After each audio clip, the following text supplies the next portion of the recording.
funny. All right, so I know a lot of people show up.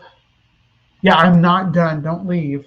Do not leave, because I'm about to pop over and do some uh, assessment of young Earth creationism, as I want to do, and as I'm sure at least some of my audience is here specifically for. This is their favorite part. And we're actually going to be tackling, last week we did a response to standing for truth. So, in all fairness, I thought the other half of standing for truth, other than Donnie, deserves some attention too. So we're going to be handling Mr. Raw Matt over at his channel, Young Earth Creation. So let's get to it. I actually prefer myself down here. Yes, that is how I like my layout. Anyway, let's get to it. Yeah. All right. So this video is called "Does Science Point to a Soul?" I've only watched a couple minutes into it, but I thought we could have some fun with it. So here we go.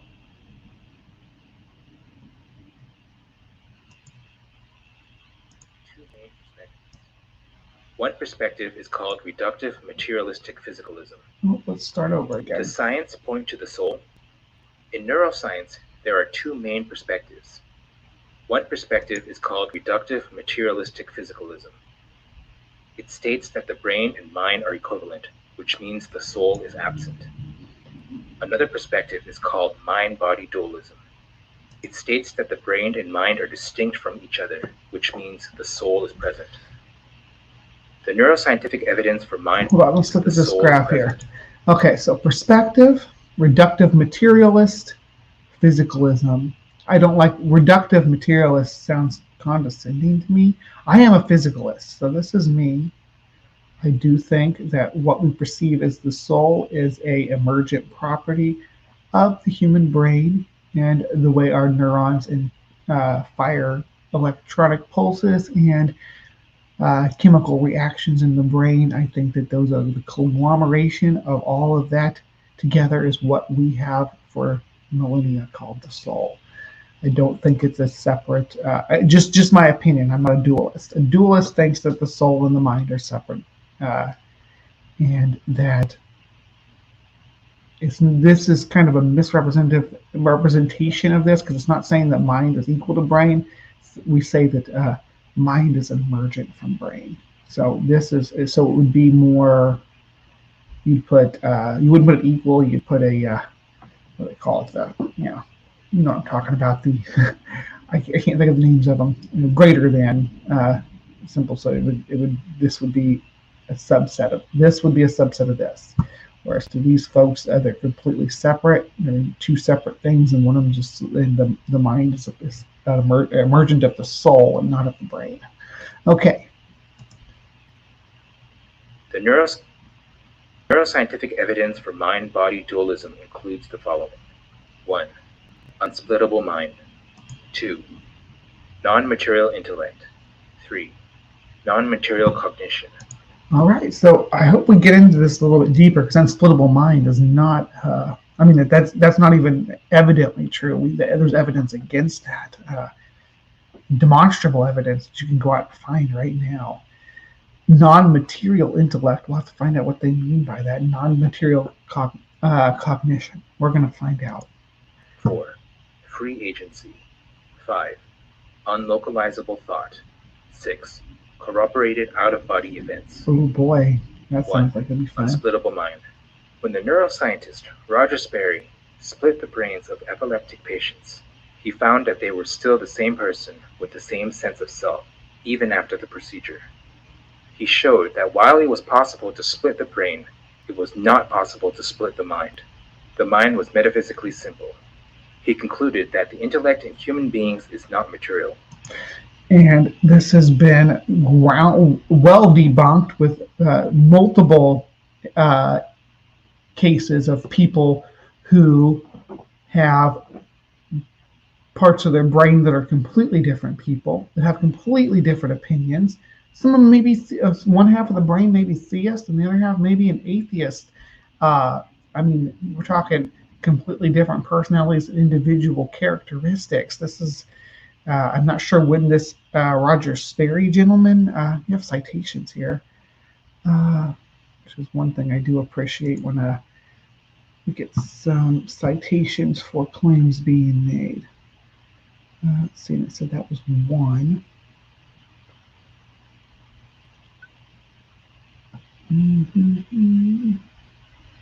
right, well, we're not going to dig for it right now, but I will say that I can give you medical journals about people with that have a split mind. There's an entire field of psychology and neurology that studies that is specifically for that. Yeah. Anyway, moving on. Which points to the soul. 2. Non-material intellect. When the neuroscientist Wilder Penfield studied epileptic patients, he was, firstly, unable to locate a region to stimulate the patient's agency in a neurosurgery, and secondly, was unable to find seizures that generate intellectual thought. Why are there no intellectual seizures? Penfield asked. Why is there no place to stimulate the patient's agency? Those things should be expected under materialistic physicalism. The answer he found was that the intellect and will of human beings are not material. Let me repeat that. I didn't follow that. Those things should be intellectual seizures, Penfield asked. Okay. And secondly, was unable to find seizures. Come on. Firstly, unable to locate a region to stimulate the patient's agency in a neurosurgery, and secondly, was unable to find seizures that generate intellectual thought. Why are there no intellectual seizures? Penfield asked. Why is there no place to stimulate the patient's agency? Those things should be expected under materialistic physicalism. The answer he found was that the intellect and will of human beings are not material, which points to the soul. Penfield became a mind-body dualist. What? Did you guys follow that? Let me go back. Let me. Penfield. Dualism. Because I didn't understand his interpretation of that, and I'm not trying to. Was it two N's in Penfield? I'm not trying to like say, hey, you're full of crap. Yeah, one N. Okay, so let's see if we can understand what they're talking about a little better. We go out here and read somebody else's interpretation of Penfield. Blah blah blah. In a podcast discussion. Surgeon Michael, we want to talk about how many famous neuroscientists became dualist. That is, they concluded there is something about the human being that goes beyond matter based on observations they made during their work. Among them was Wilder Penfield, who offered 3 reasons for his change of mind. Wilder Penfield, a neurosurgeon at the University of Montreal in Canada, who was really a pioneer in surgery for epilepsy, who worked back in the mid-20th century for several decades, and he did surgery on probably upwards of about 1,000 patients who had intractable epilepsy. Okay, he's a surgeon. Okay, I get it. Where are we?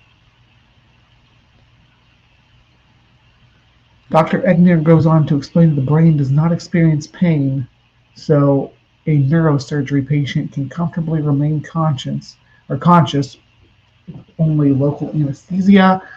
The surgeon can then communicate with the patient to be sure that the treatment is not damaging speech or movement. He started his career as a materialist. He thought the whole mind came from the brain, and he was just going to study it. And he ended his career 30 years later. He was a passionate dualist.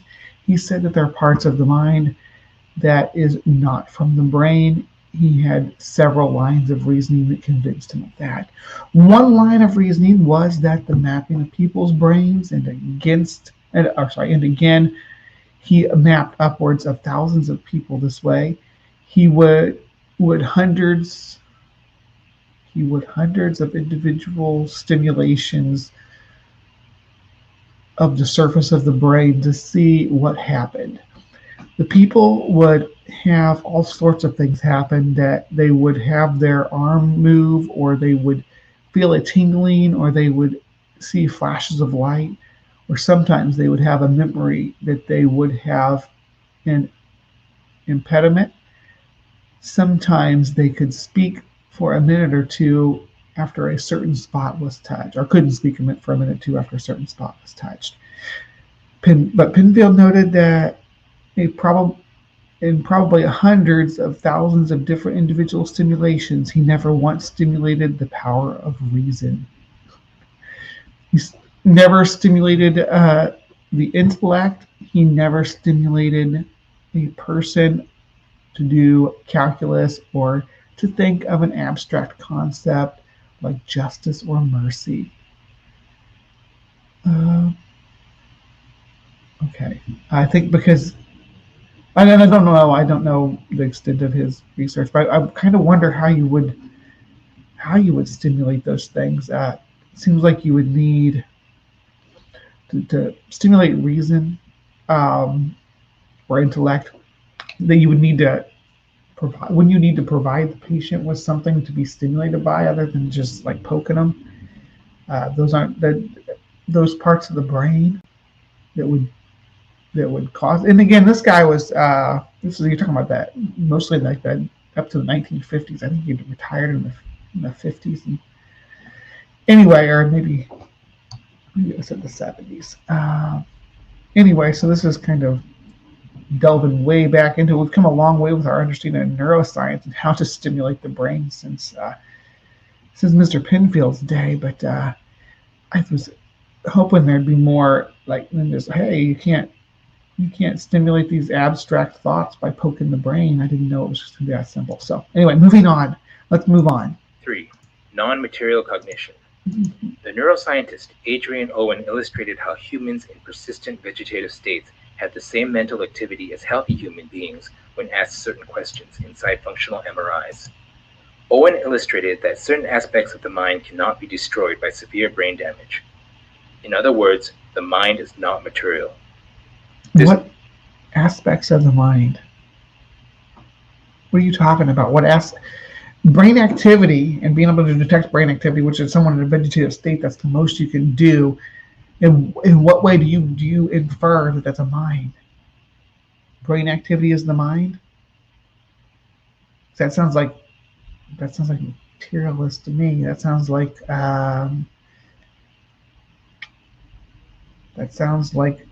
physicalism to me. This points to the soul. 4. Free agency. The neuroscientist Benjamin Libet demonstrated that when human beings refuse to act on impulses that come their way, the brain signal is absent.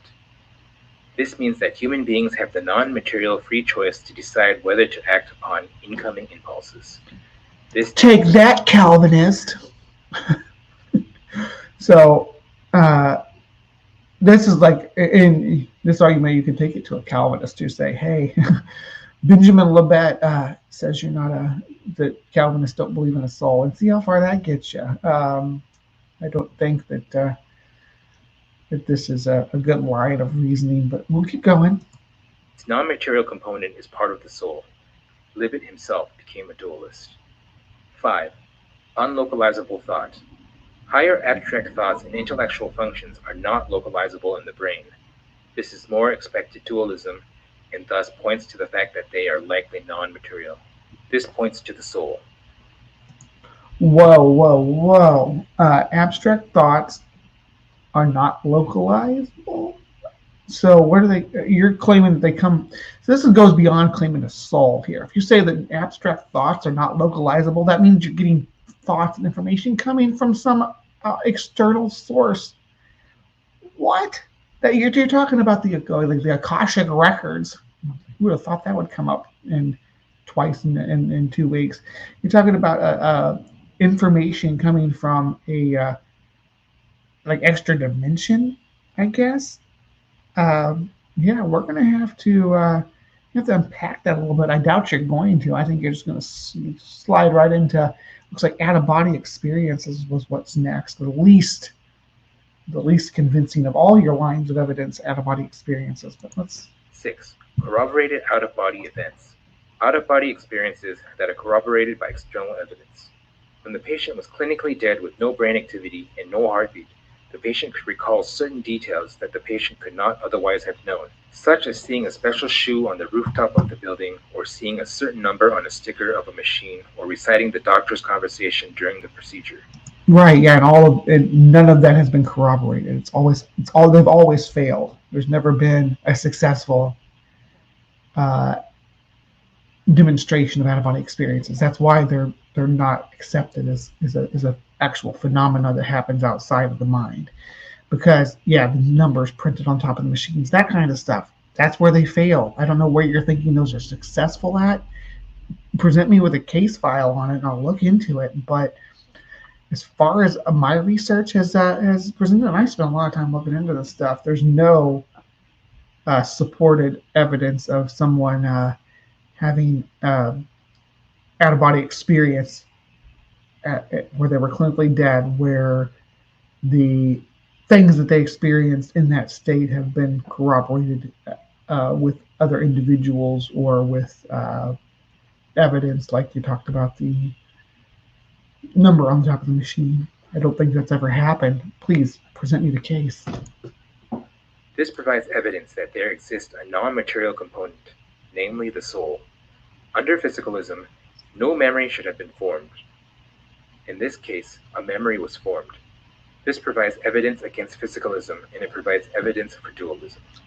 One counter-argument is that all near-death experiences were generated because of oxygen deprivation. This argument is completely false. In certain events, a corroborated verified Why? You just say it's false. Okay. memory was formed when the patient was clinically dead with no brain activity and no heartbeat. This goes against physicalism. Why? So I'm conceding that no brain activity is when we, no heartbeat and all that is when we consider somebody physically dead. But people come back from those states. These cases are people coming back from these states. So because we declared them clinically dead incorrectly does not mean that they were literally clinically dead and experienced an afterlife. It means that when we declared them dead, that it was a mistake because they weren't dead. Because they weren't dead, they're still alive. So there was still something going on in their biology keeping them alive, so they could revive. There was still the spark was still in them, even though we couldn't detect it. And that spark was experiencing the world through its nervous system that we all experience the world through. Another counter-argument is that the patients guessed the event. This argument is completely false. Firstly, specific details that were unique to the situation were mentioned, such as the doctor's unique conversations. Secondly, an experiment was performed where they compared patients who had an out-of-body experience and those who did not have one. Those who had one were the only ones who accurately described the procedure. Those who did not have one described the procedure wrongly. They were unable to guess it. Another counter-argument. So the people who don't have an out-of-body experience were asked to guess what the procedure was like while they were sedated, I suppose is the claim there. And that they were not able to accurately guess what the doctor was doing. Now, I've been sedated. I think most of us, probably as adults, probably have at some point or other for surgery or whatever, and come out of it to where I was aware of what was come out of my sedation to where I was aware of kind of what was going on around me, but I could not move or interact or talk or anything. Couldn't really open my eyes, but I could hear what was going on around me. And then the anesthesiologist, like, oh, they're coming out of it and put them back under, and that was that. And that happens. It happens under anesthesia because anesthesia is a very, very precise branch of medical science. I don't think we give anesthesiologists enough credit, to be honest. It's so delicate and sensitive, and there's so many variables. Try to keep people under for the right amount of time with the right amount of drugs and keeping everything in order like that. It's not an easy process. So shout out to the anesthesiologist out there. is that the patients describe the events due to chance. This argument is completely false. To accurately describe the events would be like getting the jackpot in lottery 15 times. Or it'd be like coming out of your sedation a little bit and picking up on some of the stuff that's going on around you. Times in a row, which can only realistically happen if someone has interfered with the system and cheated.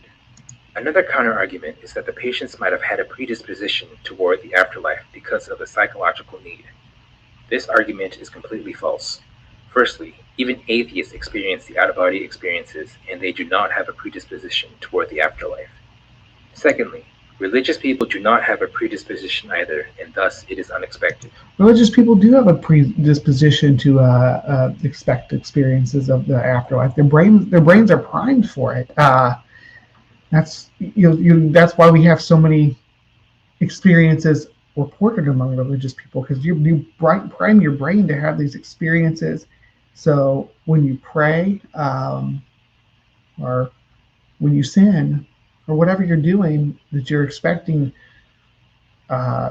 divine intervention or divine judgment about, you're going to have experiences, or it's not out of the question to convince yourself that you've had experiences. So if you feel like you've lived a sinful life, it's not out of the question for you to have a fever dream, or have a experience under sedation where you think that you're being divinely punished for your sins. If you think you've been devout, or just if you're thinking about people you missed or whatever, you have a experience where you're seeing them in the afterlife, or interacting with these people, or you're experiencing a joy or pleasure of an afterlife, you are primed for that. Your mind is primed to have that experience when your brain's like, hey, are we dead?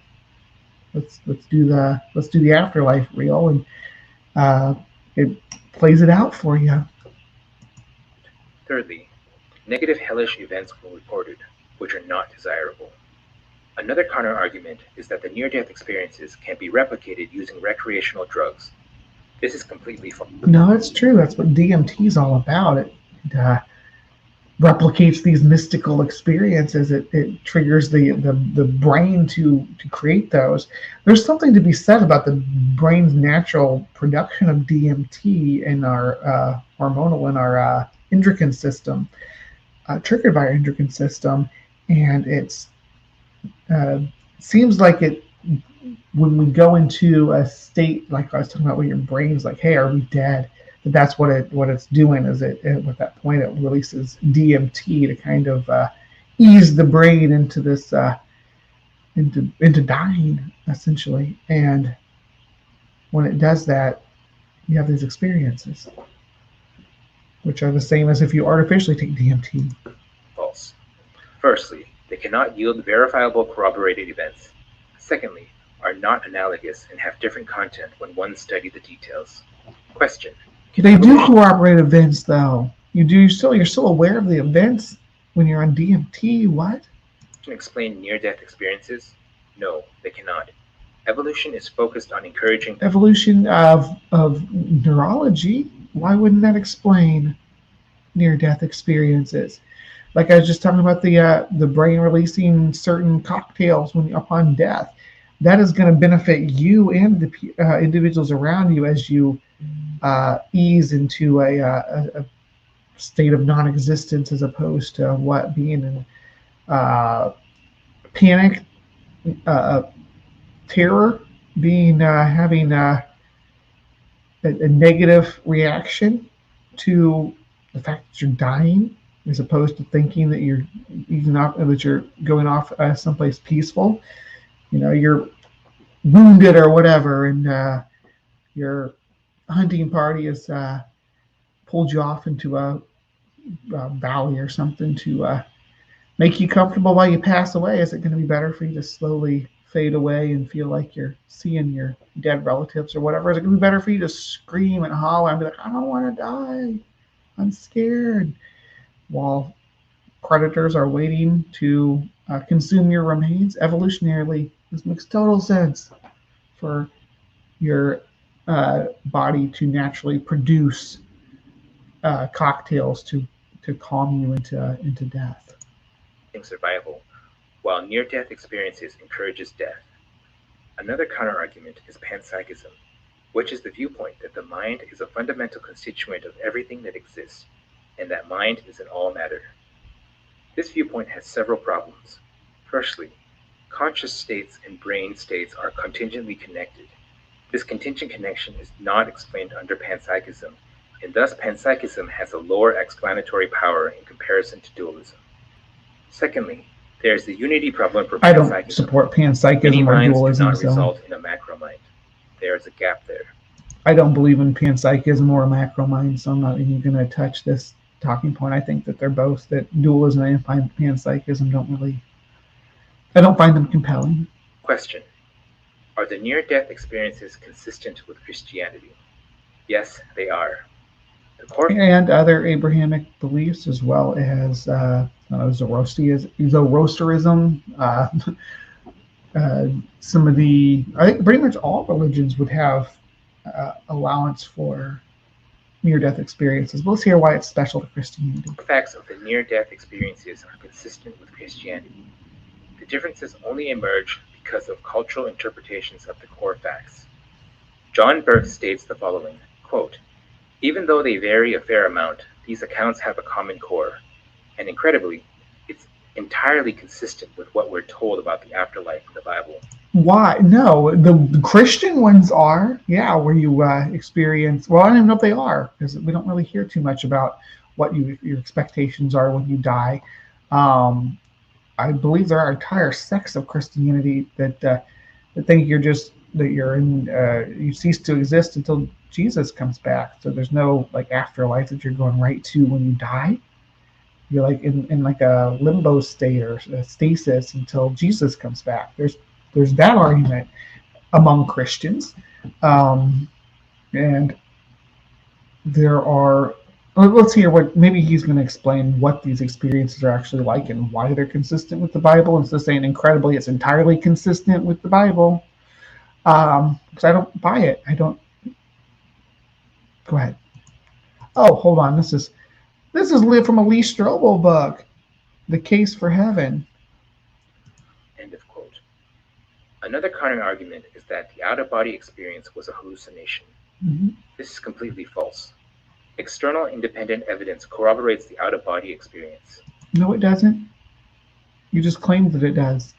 It doesn't, though. There's been nothing about out-of-body experiences that you've presented so far that could not be a hallucination, or hallucination coupled with slipping in and out of sedation to hear and experience what's going on physically around you, and incorporating that into your hallucination. A hallucination is only in the realm of the mind and is not part of the external world. Therefore, it was not a hallucination. Out-of-body experiences are also not part of the external world, so that sounds like hallucination to me. There's been no evidence that so far that you've presented, other than your arguments from they're just claiming. Where I mean, you put stuff up here that claims that this is exactly like the Bible says, but with nothing to support that, just the claim. In an article published by the prestigious medical journal Lancet, the researcher Pim van Lommel concluded that none of the alternative explanations for near-death experiences work. Pim van Lommel has said the following, quote, "The various physiological and psychological factors cannot explain the phenomenon in full." What's wrong with that? That does not sound like he's supporting a dualistic position. He's just saying that what we understand now about physiological and psychological factors cannot explain the phenomenon in full. So what's your point here? This is not even saying dualism. It's just saying, hey, we still got stuff to learn. End of quote. Another counter-argument is the interaction problem, which states that the body influences the mind through brain damage. For example, this argument does not influence dualism. This is to be expected under dualism, as the body is a vehicle for the soul. There is correlation, but not causation. The philosopher Jae-Kwon Kim said the following, quote, "Correlations are not explanations. They are in fact the very thing that need explaining." End of quote. Question: can evolution account for the origin of consciousness or the soul? No, it cannot. Why? Because there is no soul. Consciousness there is. Definitely something we have, and I want to hear because this looks like no is the answer to evolution accounting for consciousness. I want to hear all about it. Evolution only accounts for the physical. Therefore, evolution does not account for consciousness is emergent from the physical properties of the brain and the chemical reactions and the electrical impulses and synapses and hormones and oh goodness, honey, there are so many things physical about your consciousness that you're just glossing over. the consciousness or the soul. Another counter-argument is about epiphenomenalism, which states that the consciousness is an emergent property. This viewpoint is flawed. Epiphenomenalism does not provide an explanation for the origin of consciousness. What? It does, though. If epiphenomenalism is what I just said about it being an emergent property, I don't know. I'm not going to claim that I've heard that word before, epiphenomenalism. But if that's the case, then I think it does give us an origin for consciousness. It's it's our storage for navigating the world. It's just humans. It's an extra big storage space. It merely describes the issue. Therefore, it has lower explanatory power in comparison to dualism. Another counterargument is about functionalism, which is the viewpoint that the mind merely constitutes its function. This viewpoint is flawed. Functionalism only explains behavior and not sensations. Therefore, it has lower explanatory power. Why doesn't functionalism explain sensations? The sensations are the way your brain reacts to nerve stimulation. I think that functionalism explains that pretty well. I even think that the people that you were citing, talking about brain studies earlier, are utilizing functionalism as an explanatory procedure to promote your position of dualism. So they're literally using functionalism by poking at the brain and saying, "Hey, this is the reaction that we're getting," and "Hey, I thought we'd be able to explain this, and we can't." That's your argument earlier, and now you're saying, "Hey, it can't just be about its function. It has to have explanatory power." Comparison dualism. Question: is consciousness in the cerebral cortex? No, it is not. Consciousness is not localizable. Question: what are a few physical effects that require non-physical causes? A few examples include the singularity, black holes, general relativity, and quantum entanglement. What are physical effects that require non-physical causes?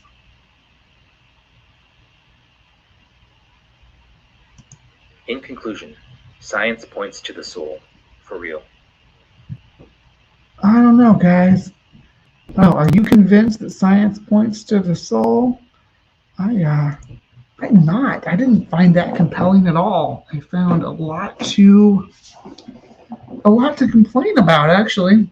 I'm complaining anyway, so it doesn't really matter. But I found a lot to take issues with, I guess. Let's meet that. What is that? Oh, that's today's stream. I didn't know Jay Pasick was here. Hey, Jay. What am I doing here? Yeah. Okay, so that was CreationWatch, and we got to hammer our way through some young Earth creationism. I hope you enjoyed that. Is there evidence for a soul? Were you compelled that there's a soul? Do you think that dualism is a more reasonable position than physicalism? Please feel free to tell me in the comments down below. We're going to move right